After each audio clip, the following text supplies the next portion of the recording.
Nous, Européens, pouvons-nous tenir tête à la Russie sans les États-Unis? C'est l'objectif des 25 pays alliés de l'Ukraine qui sont réunis en ce moment à Londres pour aider au respect d'un éventuel cessez-le-feu. Regardez ce que dit Emmanuel Macron. Un communiqué a été publié par l'Élysée il y a quelques instants. Emmanuel Macron veut que la pression soit claire sur Moscou. La Russie ne donne pas l'impression de vouloir la paix sincèrement. Elle ne répond pas à la proposition des Américains et de l'Ukraine. Elle intensifie les combats.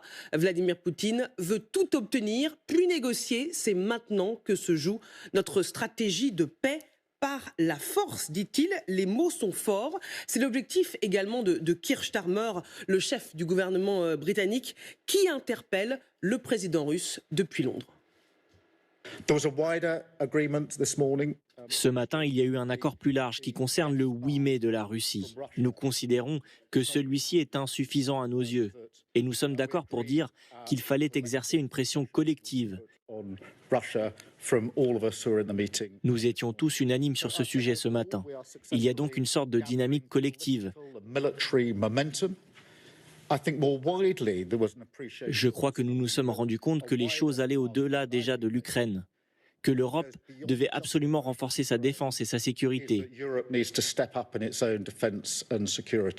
Et c'est sur ce front que nous allons agir. Les engagements qui seront pris dépassent la coalition des bonnes volontés concernant la défense d'un accord en Ukraine. Mais il s'agit de renforcer la défense et la sécurité de l'Europe.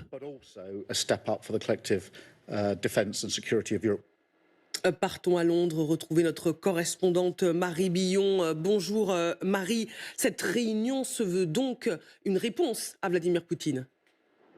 Oui, parce que comme vous l'avez dit, Keir Starmer et les autres chefs de gouvernement sont persuadés qu'en fait, Vladimir Poutine ne prend pas les propositions de paix des États-Unis et des Européens au sérieux. Il est donc urgent de faire pression sur lui, c'est ce qu'a dit Keir Starmer. Et ce matin, lors de cette réunion, les plus de 25 États ainsi que les représentants de la Commission européenne et de l'OTAN se sont mis d'accord pour mettre une pression collective sur la Russie afin de le forcer à prendre ces négociations de paix au sérieux. La deuxième branche de ces discussions portait sur le renforcement des capacités de l'Ukraine, dès maintenant, mais aussi pour maintenir la paix plus tard. Et puis le troisième volet était par rapport à la coalition des bonnes volontés qui avait été décidée à Londres il y a 2 semaines, le 2 mars. La plupart des pays étaient là ce matin pour justement dire comment ils comptaient contribuer à cette coalition des bonnes volontés. On n'a pas encore tous les détails. Pour l'instant, on sait que notamment l'Italie ne compte pas mettre de soldats sur le sol ukrainien.